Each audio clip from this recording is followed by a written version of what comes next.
얘기를 하는 것입니다. 근데 이것이 그 이상한 게 아니라 뉴스나 이렇게 보면은 다 그런 거예요. 예수님 없는 크리스마스에 대한 이야기가 많습니다. 뭐 14년도에도 뉴스가 이렇습니다. 연인들의 날이라고 불리는 크리스마스가 다음 주로 다가왔다. 크리스마스가 연인들의 날입니다. 그렇게 연인들의 날이라고 불리는 크리스마스가 다가오면서 특별한 크리스마스를 보내는 팁을 얘기하면서 그 중에 세 번째가 호텔 패키지를 활용하는 것이에요. 크리스마스가 왜 연인의 날인지 모르겠고 그 부부가 아니고 연인들한테 호텔 패키지를 이제 뉴스가 이렇게 소개를 하는 거죠. 이렇게 크리스마스를 연인들은 보내라고 추천을 하는 것입니다. 여러분 크리스마스가 꽤 많이 남았다고 생각하지만 지금도 이렇게 크리스마스를 치시면 뉴스가 굉장히 많이 실시간으로 많이 올라옵니다. 어떤 뉴스겠어요? 뻔하죠. 이미 백화점들은 다 있습니다. 호텔 패키지를 지금 하시려면 지금 예약을 하셔야 됩니다. 이런 것부터 여러 상품들이 쏟아지고 있습니다. 역시 예수님과 전혀 상관없는 크리스마스로 이미 떠들썩합니다. 돈 되는 쪽이면 많고 사실 문화축제나 이런 것들도 시 차원에서 이미 크리스마스와 관련해서 이미 많은 일들을 하고 있습니다. 그러면 믿지 않는 자들은 그렇다고 치고 크리스찬들에게 이 크리스마스의 주인공이 누구인가를 물으면 기독교인을 설문했을 때 기독교인들에게 성탄절에는 어떻게 보내야 합니까? 라고 했을 때 48%가 가족과 함께 보내야 한다 이렇게 대답을 했다는 것입니다. 가족과 함께 보내는 게 나쁜 건 아니겠죠. 그런데 왜 성탄절을 주님이 탄생하신 날에 가족과 함께 보내야 될까요? 예수님께 감사해야죠. 믿는 자들에게 예수님께 영광을 돌려야죠. 주님이 이 땅에 복음 전하러 오셨으니까 그 복음을 전해야죠. 이런 대답이 1위가 아니라는 것입니다. 여러분 크리스찬은 365일 살아가는 이유가 우리 하나님께 영광을 돌리기 위해 사는 거예요, 사실은. 근데 특별히 주님이 오신 성탄절을 맞이해서 어떻게 보내야 될까요? 물었을 때 사실은 성탄절이 아니어도 오늘 하루를 어떻게 살아야 될까요? 그러면 주님의 영광을 위해 살아야죠. 이렇게 해야 될 텐데 주님이 탄생한 그날을 어떻게 보내야 되겠습니까? 라고 기독교인들에게 물었을 때 그래서 하나님께 영광이 되고 하나님께 기쁨이 되고 하나님께 감사하는 그런 것을 먼저 1순위로 하지 않았고 가족들과 화목하게 보내야죠가 믿는 자들 기독교인들에게 그게 48%나 되는 1위였다는 것입니다. 여러분 크리스마스의 주인공이 당연히 예수님인데 크리스마스에 예수님이 없어졌죠. 근데 세상에만 없어진 것이 아니라 이제는 교회 안에도 믿는 자들에게도 예수님이 없는 거예요. 예수님 없이 그냥 들뜨고 뭔가 연말이고 뭔가 신나는 뭔가 그냥 보낼 수 없는 그런 것들로 기독교인의 생각들이 채워지고 있습니다. 근데 크리스마스의 주인공은 예수님이시고 예수님이 되어야만 하는 것이죠. 우리가 그냥 인간들의 작은 파티를 해도 우리 복음충신학당에 그 생일을 하면 애들이 너무 기다리더라고요. 근데 만약에 주성이가 생일이어서 주성이 생일날인데 주성이 생일 때 뭐 해야 돼? 그러면 주아가 내가 케이크를 먼저 먹어야지. 이러면 너무 웃긴 거잖아요. 그렇죠? 적어도 우리가 한 인간에 대해서도 존중해 주잖아요. 존중을. 오늘은 누구 생일이야. 이 모임은 누구 생일 때문에 모인 날이야. 시간이야. 그래서 좀 존중을 해주는데 우리가 성탄절이라고 크리스마스라고 하면서도 예수님이 탄생하신 날이야, 예수님이 성육신하신 날이야 라고 하면서도 예수님과 전혀 상관없는 것들을 한다는 거예요. 적어도 그분이 주인이 되시고 중심되는 것이 있어야 됩니다. 제가 이걸 한참 안 넘겼네요. 예수님 없는 공허한 축제가 계속되고 있습니다. 그런데 이게 우연이겠습니까? 크리스마스만 되면 물론 연말도 있지만 유독 술, 쾌락, 돈, 공연, 게임으로 아주 가득 채워집니다. 근데 이것은 사탄에 의해 의도된 것이에요. 그리고 항상 크리스마스가 그랬던 건 아니에요. 우리나라도 3, 40년 전에는 크리스마스 때 교회 간 일이 너무 많았어요. 그래서 교회 안 다닌 지금 이제 50 뭐 이렇게 된 분들이 40, 50 된 분들이 언제 교회 가봤냐? 크리스마스 때 교회 가본 거예요. 크리스마스 때 교회 전혀 안 다니는데 또 교회 나온 사람 중에 그때 크리스마스 때 교회 간 기억이 있어가지고 교회를 찾아온 사람들도 나이 들어서 종종 있죠. 그러니까 어떤 때는 크리스마스가 교회 가는 날, 그냥 예수 믿는 사람들이 뭔가를 하는데 그 뭐가 좋아가지고 안 믿는 나도 한 번쯤 가볼 수 있는 그런 날이 크리스마스였어요. 근데 지금은 전혀 그렇게 생각하지 않습니다. 심지어 믿는 자도 그렇게 생각하지 않는데, 안 믿는 사람이 크리스마스 때 뭐 하는 날이야? 그러면 술 먹는 날이지, 그때 데이트하는 날이지, 그때는 밤새 게임을 해야지, 이런 날로 이제 인식을 하고 있지, 더 이상 교회에서 뭔가를 하는 것 자체도 이제 인지를 못하고 있어요. 그러니까 교회를 가는 날이라고는 생각하고 있지 않습니다. 아까 본 대로 밤새도록 이제 술 퍼마시고 놀고 하는 날이 이제 크리스마스 이브 날로 세상에서는 거의 인식이 되어 있는 것이에요. 그럼 믿는 자나 믿지 않는 자들이나 예수님이 이제 주인공이 아닌 것이죠. 다 자기가 주인공이고 가족, 자녀, 연인들이 주인공인 것이에요. 그래서 여기 처음에 막 데이트를 하잖아요. 자기야, 우리 크리스마스 이브 날 데이트하자. 왜? 그러면 예수님 생일이니까. 예수님 생일인데 왜 지네들이 데이트를 하는지 모르겠어요. 그냥 데이트하면 되지. 보고 싶어서 이러면 되는데 왜 크리스마스니까 데이트를 하는지는 이해가 안 간단 말이에요. 야, 우리 밤새도록 크리스마스 이브 날 게임하자. 실제로 게임 업계에서 많이 냅니다. 저렇게 크리스마스 게임 이렇게 하고 막 많이 내고 있어요. 왜 게임하는데? 예수님 생일이래. 그냥 게임하면 되지 왜 예수님 생일이라서 게임을 하는지가 이해가 안 되잖아요.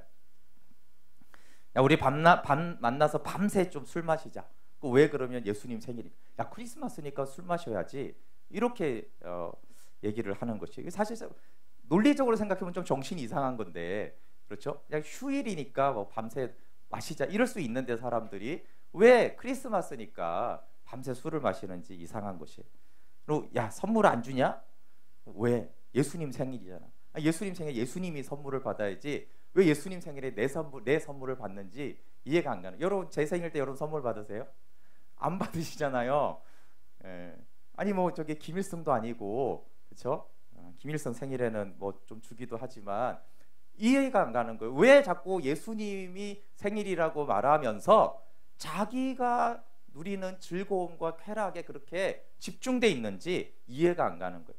그러면 성육신은 하늘 영광 보좌를 버리고 주님이 이 땅에 낮고 낮은 천한 모습으로 사람의 몸에 종의 형체를 입은 그날에 인간들은, 그거는 믿는 자들도 오직 자기 만족과 자기 추구와 자기 쾌락에 아주 깊이 빠져 있는 너무나 상극인 거예요.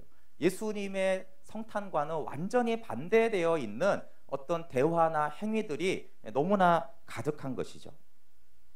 그러면 여러분 교회는 달라야 돼요. 교회는 모르는 교회입니다. 교회마다 성탄절이 되면 성탄 발표회, 교회 학교 성탄 발표회를 특히 많이 하죠. 여러분 그런데 성탄 발표회를 많이 보면 이게 하나님께 영광을 돌리는 거는 그냥 형식적인 이름이고, 자기 자녀 뭐 하나, 우리 자녀 얼마나 잘하나, 여기에만 관심이 있어요. 그 자기 자녀 순서가 끝나면 집에 가버려요. 그리고 그날 자기 자녀가 유독 못하면은 짜증이 나는 거예요. 그렇게 주님하고 전혀 상관이 없어요. 그 자녀가 하나님께 영광 돌린다는 것으로 인해서 기뻐하는 게 아니라 우리 애가 사람들 보기에 얼마나 잘났고 얼마나 자랑거리가 돼서 카메라에 뭘 남길 건가, 여기만 관심이 있는 거예요. 여러분 실수하고 그래도 주님이 기뻐하셨으면 충분한 거잖아요. 그렇죠?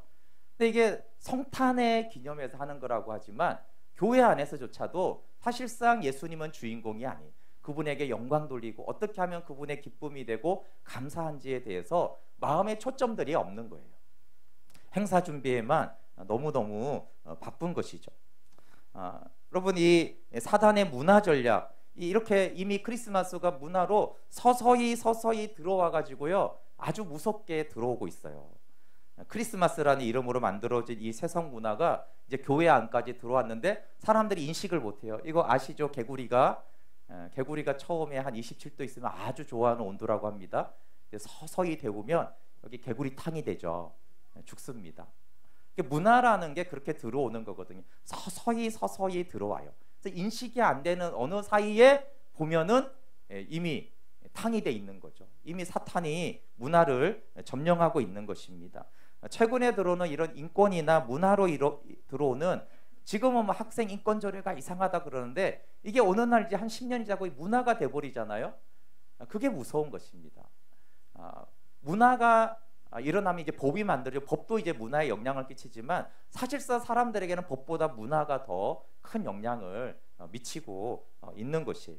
그래서 이 비유의 문화 사역이 중요한 것입니다. 마치 계란으로 바위치는 것 같았지만 문화를 빼앗기면 다 빼앗기는데 이 성탄절의 문화가 이미 교회가 다 빼앗겼어요. 심지어 교회 안에서조차도 빼앗긴 문화가 되어버렸습니다. 우연이 아니라 사탄에 의한 공작이죠. 믿는 자는 사탄의 문화를 본받지 말고 오히려 거슬러 올라가야 됩니다. 우리 로마서 12장 1, 2절 같이 한번 읽어볼게요. 시작. 그러므로 형제들아 내가 하나님의 모든 자비하심으로 너희를 권하노니 너희 몸을 하나님이 기뻐하시는 거룩한 산제물로 드리라. 이는 너희가 드릴 영적 예배니라.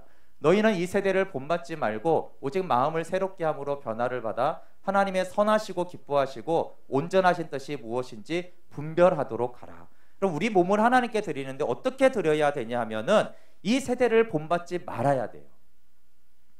하나님의 뜻이 무엇인지 아는 방법 첫 번째는 성경에 쓰여 있는 것이고요. 두 번째 아주 쉬운 방법이 있는데 그것은 이 세상 정신과 세상 가치와 반대로 하면 8, 90%가 하나님의 뜻이에요. 세상과 반대로 가는 거. 세상 정신, 세상 가치와 반대로 가면 거의 하나님의 뜻입니다.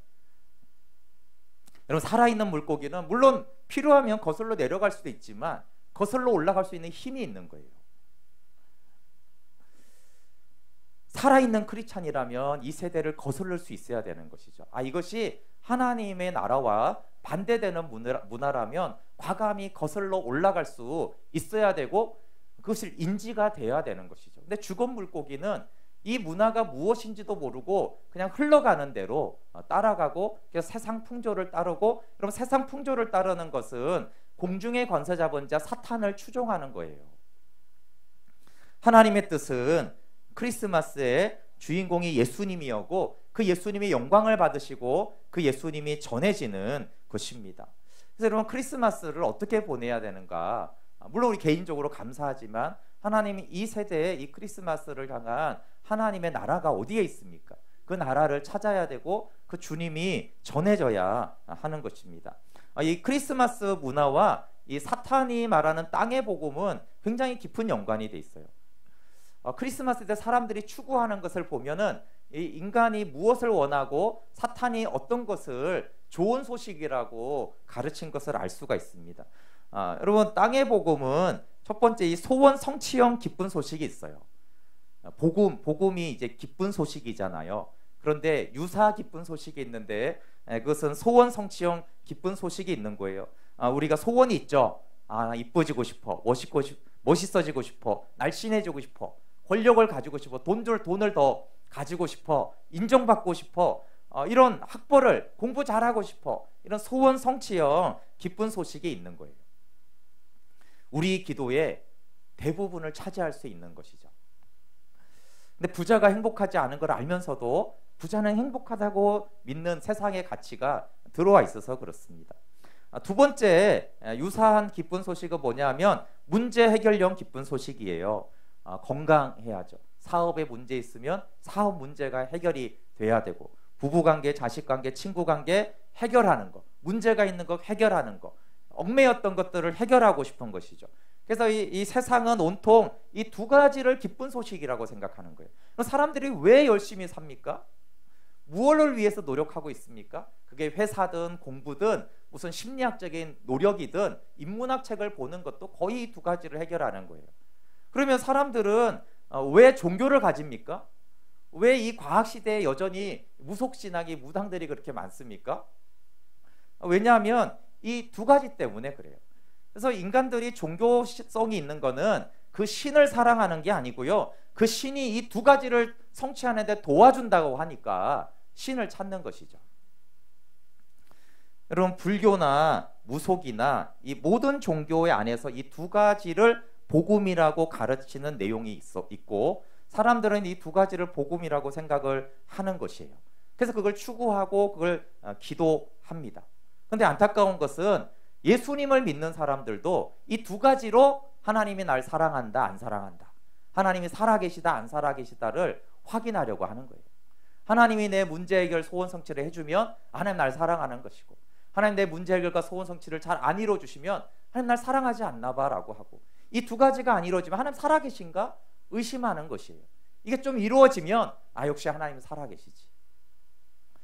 전혀 성경과 관계없는 복음의 개념을 갖고 있는 것입니다. 여러분, 이것이 진짜 복음인지를 물어보려면 우리가 세 가지를 질문을 하면 됩니다. 첫 번째가 기쁜 소식은 기쁜 소식인데 이 기쁜 소식이 일시적인 기쁜 소식이냐 영속적인 기쁜 소식이냐라는 거예요. 일시적인 기쁜 소식은 아까 문제 해결과 소원 성취가 되면 다 일시적인 기쁜 소식이 있어요. 근데 좀 과장해서 말을 하면 여러분, 마약도 일시적인 기쁨을 준단 말이에요. 마약을 왜 하겠어요, 그렇죠? 일시적인 기쁨을 주잖아요. 근데 그 일시적인 기쁨 이후에 그 기쁨이 사라졌을 때 그 기쁨이 클수록 고통이 심한 거예요. 그래서 이제 후유증들이 있는 것이죠. 그것을 비롯해서 우리가 술이나 쾌락이나 정욕이나 이런 것들도 다 일시적인 기쁨을 주는 거예요. 그렇지만 이게 일시적이라는 게 문제인 거예요. 일시적이라는 게. 근데 기쁨이 강하다가 딱 사라졌을 때 그게 또 충격이 되고, 그래서 공허하고 수전증도 오고 너무 힘든 것이죠. 그래서 이제 허망하다는 것을 느끼는 것이에요. 여러분, 우리 편에서는 소원 성취와 문제 해결이 이 인간들에게는 땅에서는 복음일 수 있지만, 하나님 편에서 창조주가 독생자를 보내셔서 주시는 복음은 그런 일시적인 기쁨은 아닌 것이죠. 그래서 일시적인 기쁨은 하나님이 주시는 말하는 복음이 아닌 것입니다. 두 번째 질문을 할 수 있는 것은 이 기쁨이 부분적인 기쁨이냐 근본적인 기쁨이냐 하는 것이에요. 그러면 빈민가에 가서 우리가 10만 원 쌀한가마니를 주거나 그렇게 주면은 이것은 기쁜 소식입니다. 그렇지만 이것이 근본적으로 빈민의 문제를 해결한 것이 아닌 것이에요. 부분적으로 잠시 잠깐은 문제 해결이 됐지만 우리가 알아요. 그 쌀한가마니를 다 먹으면은 이제 이 빈민은 다시 굶주릴 거예요. 그것이 이제 부분적인 것이죠. 여러분, 돈이 기쁜 소식이 이 땅에 맞는데 돈은 부분적인 문제를 해결하는 것이지 인생의 근본적인 문제를 해결해 주지 못해요. 그런데 그 부분적인 것을 해결해 주는 것을 자꾸 기쁜 소식이라고 여기는 것이죠. 건강도 마찬가지. 건강하면 좋지만 그럼 건강하다고 인생의 문제가 다 해결됩니까? 전혀 그렇지 않죠. 세 번째는 상대적인 기쁨이냐 절대적인 기쁨이냐예요. 이거는 사실은 악한 종류의 어떤 기쁨입니다. 인간의 시기심으로 기쁜 소식으로 여기는 거예요. 예를 들어서 금융위기 때 다 망했는데 나만 성공했다. 우리 친구들 대학에 다 떨어졌는데 나만 붙었다. 되게 악한 기쁨이죠. 사람들이 그 망한 것에 의거한 자기의 그 교만함과 하나님 노릇에 대한 그것을 기쁨으로 생각하는 거예요. 이상한 사람들은 이런 간증을 할 수도 있어요. 내가 차를 타고 있었는데 한 사람은 내 친구, 이 사람은 이제 불교였고 나는 믿는 자인데 교통사고가 났는데 그 보살은 죽고 나는 살았다. 가만히 생각해 보면 누가 죽어야 되죠? 믿는 사람이 죽어야죠. 믿는 자가 사람이 믿는 자가 정말 믿는 자라면 천국 가니까 죽어도 큰 문제는 없잖아요, 상대적으로. 근데 이 불교 믿는 사람은 어떻게 해야 돼요? 이 사람 예수님 믿을 기회가 있어야 될 거 아니에요. 그런데 우리는 저 이제 우상 섬기는 사람은 죽었고 하나님 나를 지켜주셔서 나는 살았다. 이 상대적인 기쁨이에요. 근데 그것은 복음이 아닌, 기쁜 소식이 사실 아닌 것이죠. 그래서 복음이 뭐냐 하면 복음은 누구에게나 영속적이고 근본적이고 절대적인 기쁜 소식이어야 돼요. 그래서 여기다가 이제 대입을 해보면은 우리가 이게 복음인지 아닌지 알 수 있는 거예요. 예를 들어서 이 세대에 가장 암몬주의가 많으니까 만몬이 그러니까 돈에 대해서 딱 넣어보면 돼요. 돈이 누구에게나 기쁜 소식이 되느냐, 돈이 영속적이고 근본적이고 절대적인 기쁜 소식이 되느냐, 대입을 해보면 돈이 복음이 아니라는 걸 알 수 있어요. 예를 들어서 암 말기에 아주 엄청난 대그룹 회장을 생각해 보면 돼요. 그 엄청난 대그룹 회장에게 그 엄청난 돈이 암 말기로 이제 죽기 직전에 복음이 되는가? 스티븐 잡스가 엄청난 부자였잖아요, 그렇죠? 그가 암 말기 때 죽기 전에 그의 많은 돈과 성공이 복음이 됐습니까? 복음이 되지 않죠. 그러면 여러분, 이 엄청난 암말기 대그룹 회장과 아주 건강한 백수 청년을 비교해 보면 누가 더 좋은 거예요? 암말기 회장이 바꾸자고 할 거예요, 그렇죠? 내가 돈 다 줄게. 너의 건강을 만약에 바꿀 수 있다면 바꿀 것입니다. 그러면 그렇게 건강한 이 암말기 대그룹 회장의 부러움의 대상인 이 청년은 백수잖아요. 그래서 행복한가요? 엄청난 돈을 가진 사람보다 더 행복한데? 백수라고 5포 7포 막 그럼 비관하고 밤새 게임할 거예요, 그렇죠? 소망이 없어. 맨날 이렇게 우울하게 힘들게 비관하면서 하는 거죠. 왜냐하면 백수니까, 돈이 없어서. 누군가는 돈이 있어도 슬프고 누군가는 돈이 없어서 고통을 하는 것이에요. 그래서 이런 것들이 복음이 아닌 것이죠. 여러분, 인간이 힘든 것은 일시적이고 부분적이고 상대적인 기쁨은 다 있습니다, 누구나. 근데 이게 지속되지 않아서 문제인 거예요. 여러분, 인생을 잘 나가다가 제가 한 노숙자분 중에 그런 분을 만났어요. 잘 나가다가 노년의 노숙자가 된 거예요. 그럼 과거의 영광이 기쁩니까? 더 비참해요. 더 잘 나간 사람일수록요, 나중에 망하면 더 비참하다고요. 차라리 처음부터 좀 안 나갔으면 이렇게 좀 비참하게 돼도 좀 나은데, 그분이 굉장히 힘들어하는 거예요. 80이 돼서 군 장교를 잘 나가다가. 베드로전서 1장 24절 25절이죠. 그러므로 모든 육체는 풀과 같고 그 모든 영광은 풀의 꽃과 같으니 풀은 마르고 꽃은 떨어지되 오직 주의 말씀은 세세토록 있도다 하였으니 너희에게 전한 말씀이 곧 이 말씀이니라. 여러분, 인간의 영광은 풀의 꽃과 같이 다 떨어진다는 거예요. 지금 겨울이니까 이제 다 떨어졌잖아요. 그렇게 가을까지 아름다웠던 그 꽃들이 지금은 다 쓰레기처럼 떨어져서 아무것도 아닌 것이 인간의 영광이다. 인간에게 어떤 기쁜 소식이 있지만 부분적이고 일시적이라서 꽃처럼 다 떨어지지 않냐. 그 꽃을 보고, 떨어진 꽃을 보고 인생을 이해하라는 것이죠. 그런데 하나님의 말씀은 어때요? 하나님의 말씀은 세세토록 있기 때문에 이 복음은 영원하고 영속성이 있는 기쁨을 주는 것이라는 거예요. 그래서 하나님도 줄 수 있고 사람도 줄 수 있는 것은 성경이 말하는 엄밀한 복음은 아닙니다. 하나님이 우리에게 땅의 복음도 선물로 얼마든지 주실 수 있는 하나님이시지만 성경에서 복음이라고 할 때는 하나님만 주실 수 있는 거예요. 그래서 복음은 예수 그리스도고 그의 메시아적인 행위인 거예요. 예수 그리스도와 그분의 십자가와 무덤과 부활만이 복음인 것이죠. 나머지는 복음은 아닌 것이에요. 그것은 하나님이 우리를 긍휼히 여기사 우리를 도와주시고 채워주시는 은혜는 있는 것입니다. 그러면 하나님이 주시는 복음이 뭐냐라고 했을 때, 하나님이 주시는 복음이 오늘 본문에 나오는 거예요. 같이 한번 읽어볼게요. 시작. 천사가 이르되 무서워하지 말라. 보라, 내가 온 백성에게 미칠 큰 기쁨의 좋은 소식을 너에게 전하노라. 오늘 다윗의 동네에 너희를 위하여 구주가 나셨으니 곧 그리스도 주시니라. 예수님의 탄생에 대한 말씀이잖아요, 그렇죠? 여기에 큰 기쁨의 좋은 소식이 복음이잖아요, 그렇죠? 큰 기쁨의 복음을 너희에게 전한다라고 하는 것이. 그러면서 그 큰 기쁨의 좋은 소식이 뭐냐라고 했더니 11절에 구주가 나셨으니 곧 그리스도 주시라는 거예요. 그리고 예수 그리스도가 큰 기쁨의 좋은 소식이, 예수 그리스도가 복음인 것입니다. 그럼 아까 그 공식에 대입을 하면 알 수 있단 말이에요. 예수님은 누구에게나 영속적이고 근본적이고 절대적인 기쁜 소식이 되시는가? 기쁜 소식이 되시죠. 예수님은 누구에게나, 그리고 영속적이고 아주 근본적이고 절대적인 기쁜 소식으로 오신 거예요. 그분이 주시는 생명은 누구에게나 필요하고, 그분의 생명은 영속적이고 절대적이고 근본적인 기쁜 소식으로 아들 안에 있는 생명을 주신 것입니다. 여러분, 예수 그리스도는 누구에게나 복음이에요. 그래서 인간에게 근본적으로 필요한 것은 오직 예수 그리스도밖에 없는 것입니다. 물론 많은 것이 필요하죠. 그것은 마치 이 미아에게 복음이 무엇인가라는 것과 똑같아요. 미아가 이제 엄마를 잃어버렸잖아요, 그렇죠? 아빠를 잃어버린 이 미아에게 정말 복음은 무엇입니까? 물론 이 미아에게 여전히 밥이 필요하고 침대가 필요하고 옷이 필요하고 집이 필요합니다. 그래서 누군가가 이 미아를 데려다가 엄마 찾아주지 않은 상태로 계속 이 아이에게 좋은 옷을 주고 장난감을 주고 침대를 주고 집을 주는 거예요. 그럼 이제 그것을 먹고 마시면서 이 미아는 행복합니까? 이게 복음입니까? 필요하죠.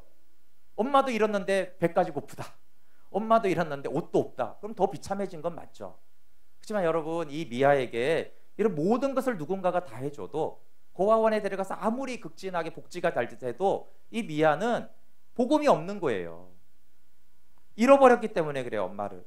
그래서 미아에게 유일한 복음은 사실 엄마밖에 없는 거예요. 엄마 아빠밖에 없어요. 엄마 아빠는 영속적이고 근본적이고 절대적인 기쁜 소식이 됩니다, 미아에게. 그래서 죄인에게 예수님의 십자가는 영속적이고 근본적이고 절대적인 기쁜 소식이에요. 죄인에게 병도 고쳐야 되고 돈도 필요하고 집도 필요하지만, 그러나 죄인에게는 진짜 복음은 예수 그리스도와 그분이 주신 생명밖에 없는 거예요. 아니, 죄인이 병 고쳐서 이게 어떻게 근본적인 복음이 되냐고요. 죄인이 사업을 성공한 것이 어떻게 근본적인 기쁜 소식이 됩니까? 죄인인데, 죄의 삭스의 사망인데, 엄마가 없이 이 미아가 가지고 있는 것이 도대체 무슨 기쁜 소식이 된단 말입니까? 그리고 엄마가 있으면, 그럼 엄마만 있고 침대와 집은 없는 것입니까? 그럼 엄마를 찾으면 이 미아에게 나머지 자동으로 다 따라오는 거예요. 엄마가 죽을 주든 고기를 주든 뭔가를 먹일 거 아니에요, 분명히. 그렇죠? 왜? 엄마니까. 그 품 안에 있고 관계가 있고 엄마가 잠자리도 다 주는 것이에요. 그래서 엄마 안에 그 모든 부분적인 요소들이 포함이 되는 것이죠. 그래서 엄마만 미아는 찾으면 기쁜 소식인 거예요. 모두가 다 이루어진 거예요. 전부를 얻은 것입니다. 그래서 여러분, 예수 그리스도가 우리의 전부인 것이에요. 예수님만이 근본적인 영속적인 복음이면서 예수님 안에 다 있기 때문에 그런 것이에요. 그래서 예수님만이 큰 기쁨의 좋은 소식이라고 성경은 증거하는 것이에요.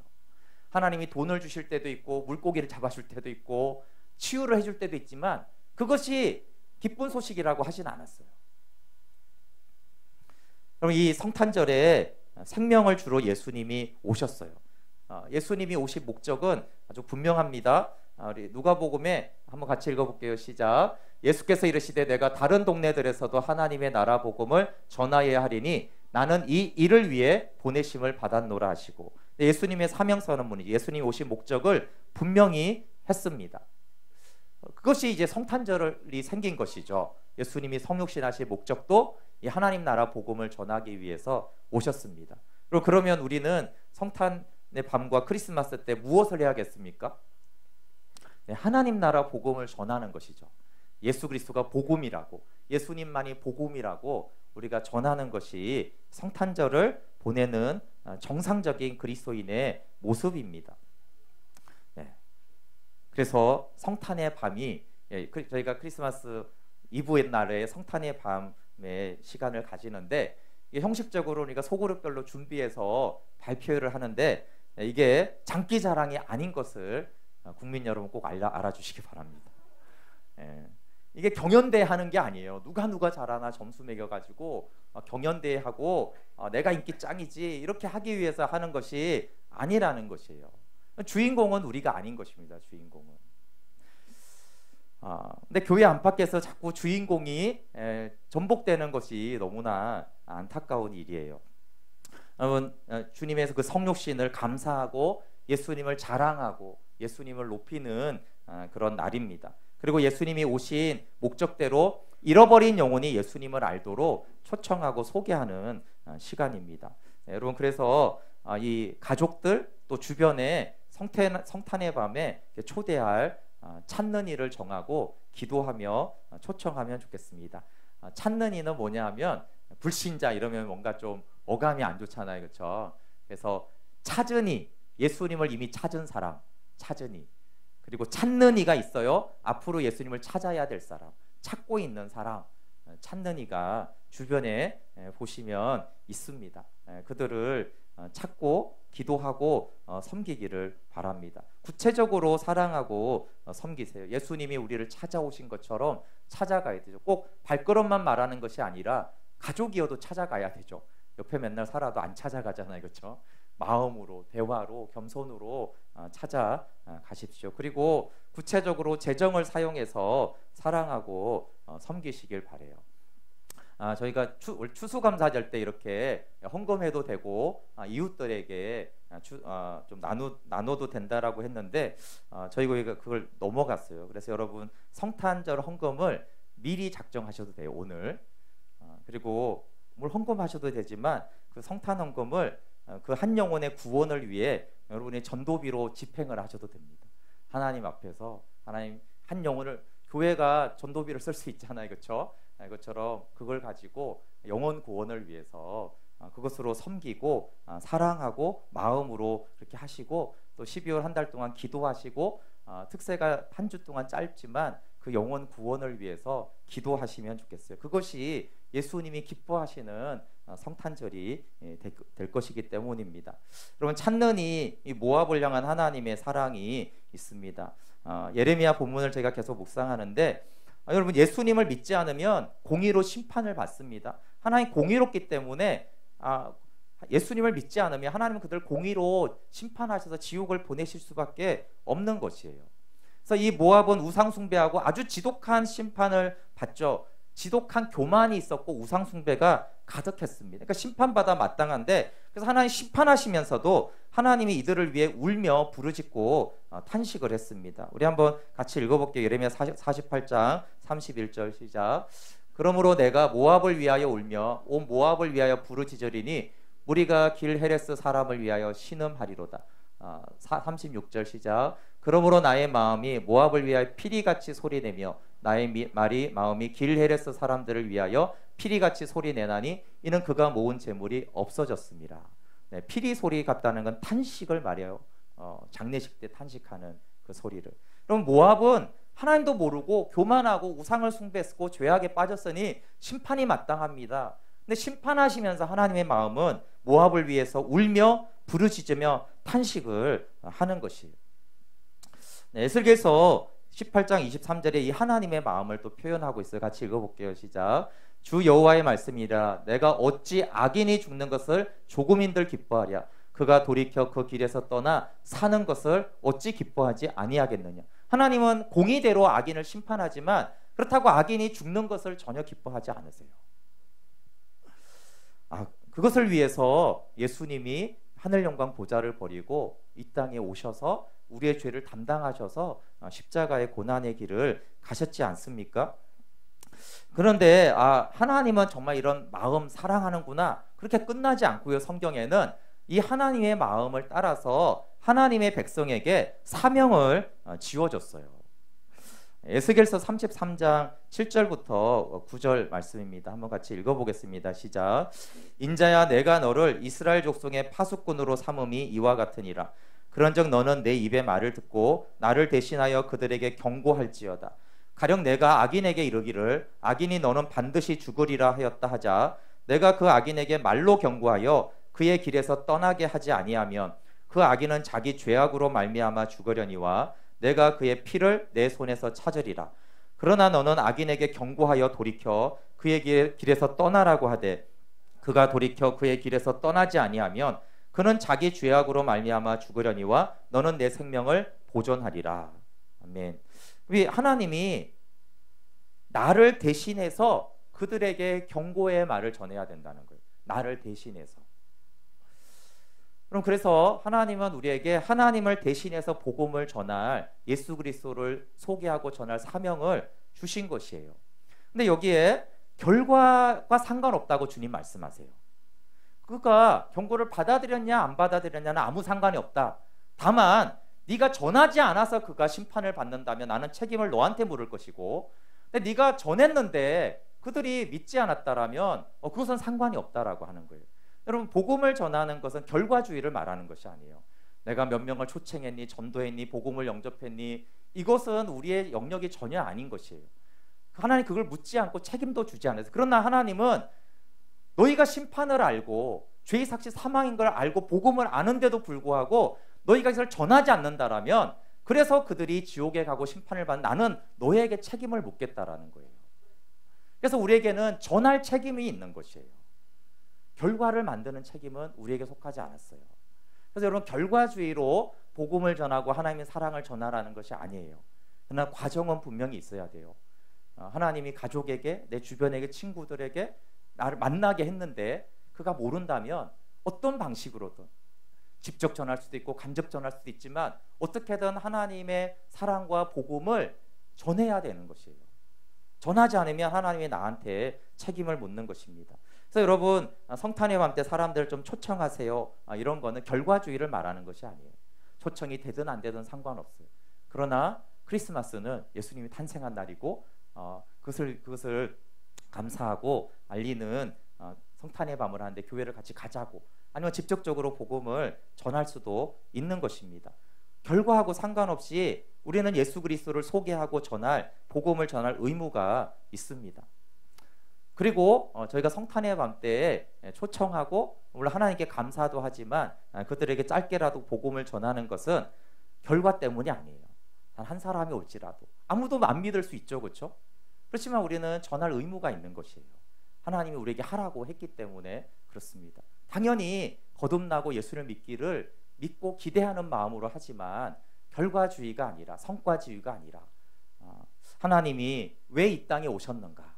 복음이신 그분을 보내셨는데 복음 없이 죽어가는 이 땅에 하나님 한 영혼이라도 그날에 거듭나기를 원합니다. 예수님을 알기를 원합니다. 또 그날에 믿지 않더라도 그날이 기회가 돼서 언젠가 그 복음이 생각이 나서 다시 주님을 찾을 수 있기를 원합니다라고 전하고 초청하고 소개하는 것은 우리가 해야 되는 일인 것입니다. 그래서 성탄의 밤을 저희가 발표회 식으로 하지만 그 목적은 생명 구원을 위해서 하는 것입니다. 그래서 예수님을 자랑하고 예수님을 알리는 것, 예수님의 성탄에 예수님이 가장 기뻐하는 일이 뭘까? 그것을 행하는 것이 하나님의 백성이 해야 될 일인 것입니다. 재미있게 하는 건 너무 좋아요. 아까처럼 내가 짱이다 그게 아니라 하나님 이 처음 온 사람들이 복음을 들을 수 있는 마음이 열어질 수 있도록 개그를 하는 건 괜찮죠. 근데 내가 주인공이 되려고 개그를 하는 건 하지 마시기 바랍니다. 다 초점이 중요한 게 뭘 하는가가 중요한 것이 아니라 내가 이걸 왜 하지? 정말 주님을 위해서인가? 주님이 한 영혼을 사랑하시는 그 사랑의 표현인가가 중요한 것입니다. 그럼 생명을 구원하기 위해서는 한 알의 밀알이 되어야 합니다. 썩어짐 없는 열매는 없는 것이에요. 사랑하고 대가를 지불하지 않고 한 생명이 거듭나는 것은 있을 수가 없습니다. 그래서 초청하고 그렇게 하실 때 대가를 지불할 마음이 있기를 원합니다. 그리고 이런 복음 전파는 과정에 의해서 이루어집니다. 우리는 대부분 우리가 딱 복음을 전하거나 아니면 어떤 사람이 교회 와서 예수님을 믿었을 때 그때 복음이 전하셨다고 생각하는데 사실상 그 전에 여러 사람들이 복음을 전한 거예요. 어떤 사람은 밥을 그냥 사줬고 어떤 때는 어릴 때 한번 교회를 초대해줬고 사실 그런 과정 속에서 마지막에 이 사람이 예수님을 영접하고 예수님을 주로 영접하는 거예요. 사실은 복음은 과정인 것이에요. 그래서 내가 복음을 전하고 초대하고 그렇게 하는 것이 결과일 수도 있고요, 그렇죠? 근데 결과라면 이미 그 전에 누군가가 그에게 예수 그리스도를 소개했을 거예요. 아니면 예수님의 사랑을 섬겼기 때문에 그래요. 근데 내가 그 사람을 섬기는데 이 사람이 예수님 안 믿을 수도 있어요. 그런데 어느 날 누군가가 또 그 영혼을 하나님의 마음을 가지고 찾아와서 복음을 전하고 초대했을 때 그의 마음이 열어져서 하나님께 나아가게 될 것이에요. 그래서 결과주의가 아닌 것입니다. 기도하는 것, 친절을 베푸는 것, 섬기는 것, 초대하는 것, 복음을 전하는 것, 거듭나게 하는 이 과정에 하나님이 함께 하실 것입니다. 복음 전파와 함께 사랑하시고요. 여러분 근데 교회를 처음 오면 초대하면 사람들이 뭘 보겠습니까? 물론 공연이나 앞에서 하는 것도 재미있는가 보겠지만 다 아마추어인 걸 아니까 사실 그거에 대한 기대를 하는 게 아니에요. 정말 이곳이 화목한가? 특별히 저들이 예수님 때문에 정말 기쁨이 있나? 복음이 있는가를 보는 것이죠. 성탄의 밤이 1년 중 가장 교회 초대하기 좋은 날입니다. 세상이 데이트, 선물, 유흥으로 가득해도 여전히 성탄절에 난 무엇을 하나 방콕에서 TV만 쳐다보고 있는 사람들이 생각보다 많이 있습니다. 오히려 세상이 그렇게 즐거움을 누릴수록 나는 공허한데, 나는 별로 의미가 없는데, 그런 사람들이 또 뉴스에 나오지 않는 수많은 사람들이 크리스마스 이브날에 있습니다. 그래서 기도하시고 초대하시면 좋겠습니다. 세속문화로 물들어가는 이 사탄의 전략에 우리가 복음을 전하는 자가 되기를 원합니다. 우리 마지막으로 큰 기쁨의 좋은 소식은 오직 예수 그리스도밖에 없습니다. 우리 말씀 읽고 이렇게 찬양하겠습니다. 같이 말씀 읽겠습니다. 시작. 천사가 이르되 무서워하지 말라. 보라, 내가 온 백성에게 미칠 큰 기쁨의 좋은 소식을 너에게 전하노라. 오늘 다윗의 동네에 너희를 위하여 구주가 나셨으니 곧 그리스도 주시니라. 아멘. 네, 여러분, 한 해 동안 어떤 기쁜 소식이 있는지 모르지만 예수님이 우리의 기쁜 소식입니다. 올 한 해도 예수님이 저의 기쁜 소식이고 저의 복음입니다. 올해 안에 형통한 일이 있다면 감사합니다. 그러나 그 일이 잘 된 것보다 예수님이 저의 기쁜 소식입니다.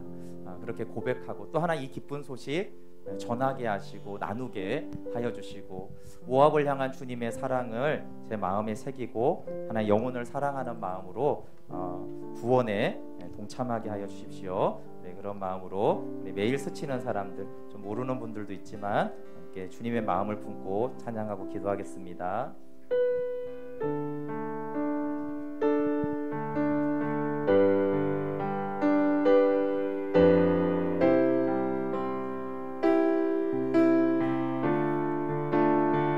매일 스치는 사람들, 매일 스치는 사람들,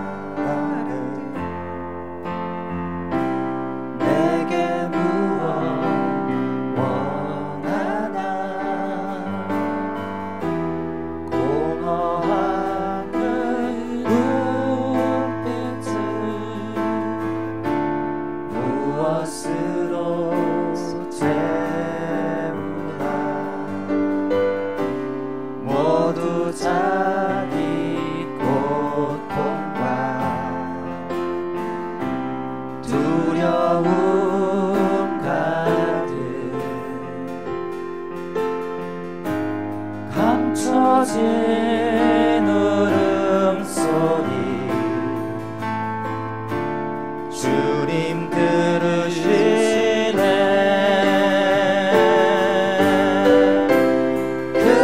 그들은 모두 주가 필요해.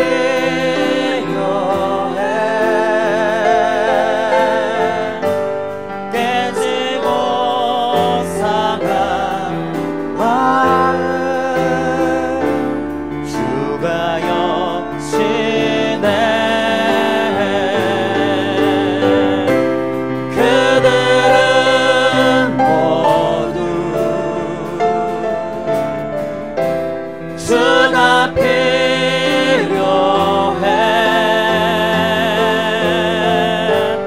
모두 알게 되리.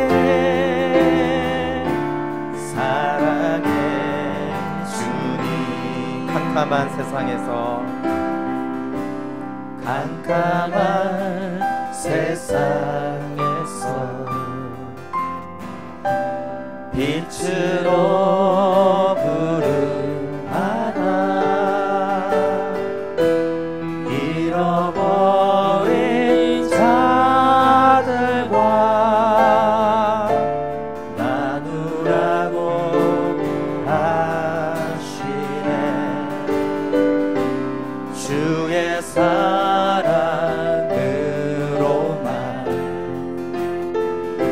사랑할 수 있네.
거룩한 밤 우리 주님이 창조주 하나님이 인간의 몸을 입고 우리를 구원하기 위해서 오신 그날 밤은 사탄은 술과 방탕과 음란과 교만으로 공허함으로 채웠습니다. 하나님, 그 밤에 그곳에 있는 모든 사람들이 예수 그리스도가 필요합니다. 하나님, 그들에게 복음이 전해지고 구원받는 밤이 되게 하시고 그 공허함 속에서 만물이 영원한 하나님을 찾게 하여 주시옵소서. 우리 10월 24일 성탄의 밤을 위해서도 기도합시다.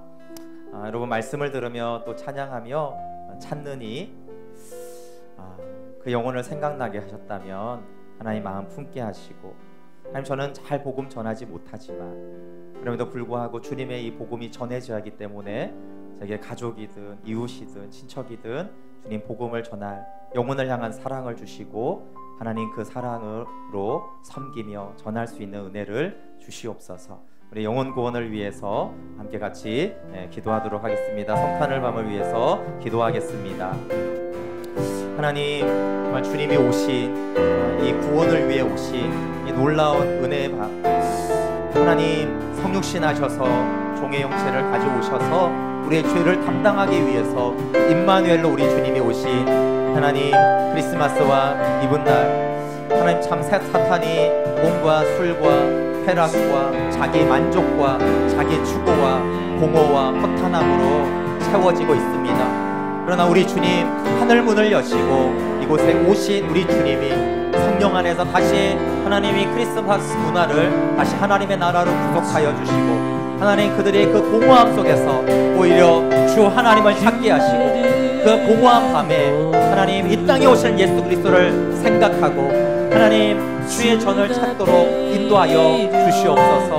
하나님 또한 저희들에게 이 땅에 오신 예수 그리스도를, 이 유일한 기쁜 소식 하나님이 주신 복음이신 예수 그리스도를 증거하고 전하게 하여 주시옵소서. 한 영혼을 사랑하는 마음으로 품게 하여 주시고 주님의 사랑이 우리 가운데 부음과 되어져서 하나님 우리의 가족, 하나님 우리의 자녀, 하나님 우리의 주변 이웃들, 하나님 내가 만나는 직장 동료들, 친구들, 하나님 그들에게 예수 그리스도를 증거하게 하여 주시고, 하나님 정말 죄 가운데 심판과 멸망으로 하나님 지옥에 가지 아니하도록 하나님 우리에게 주신 전하고 하나님 대신하여 전하라고 한 이 말씀에 우리가 순종할 수 있도록 하나님 거룩한 사랑과 부담으로 하나님 영혼을 하나님 품고 기도하고 섬기며 예수 그리스도를 증거하는 하나님 이 성탄절과 대림절이 되게 하여 주시옵소서. 다시 오실 주님 앞에 심판으로 서는 것이 아니라 구원으로 서는 주의 백성들 될 수 있도록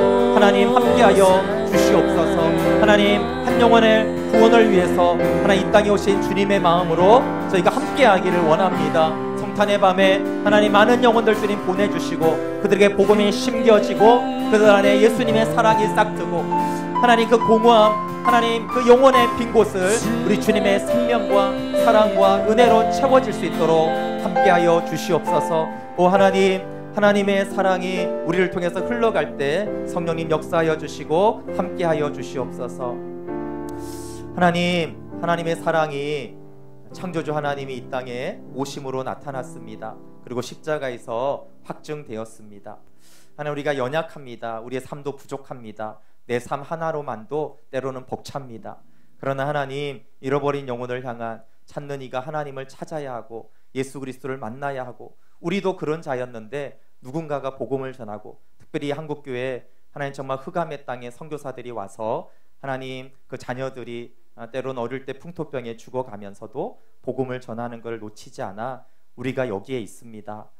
하나님 분주한 삶 속에서도 하나님의 사랑과 섬김으로 행하게 하여 주시고, 또 하나님 잃어버린 영혼들 찾는 이들이 예수님을 찾도록 인도하여 주시옵소서. 성탄의 밤을 통하여서 복음이 전해지고 심겨지게 하여 주시고, 또 하나님 차드 땅에도 하나님 동일하게 생명 주는 말씀이 선포되고 증거되도록 인도하여 주시옵소서. 다음 세대를 통하여서 또 하나님 나라가 이루어지고, 또 비유를 통해서 하나님 문화 안에 하나님 나라가 선포되게 하여 주시고, 우리 각자의 직장과 또 학교와 우리가 만나는 교제권 안에서 예수 그리스도의 사랑과 생명과 복음이 흘러가도록 주님 성령께서 함께하여 주시옵소서. 예수님의 이름으로 기도드립니다. 아멘. 네, 교회 소식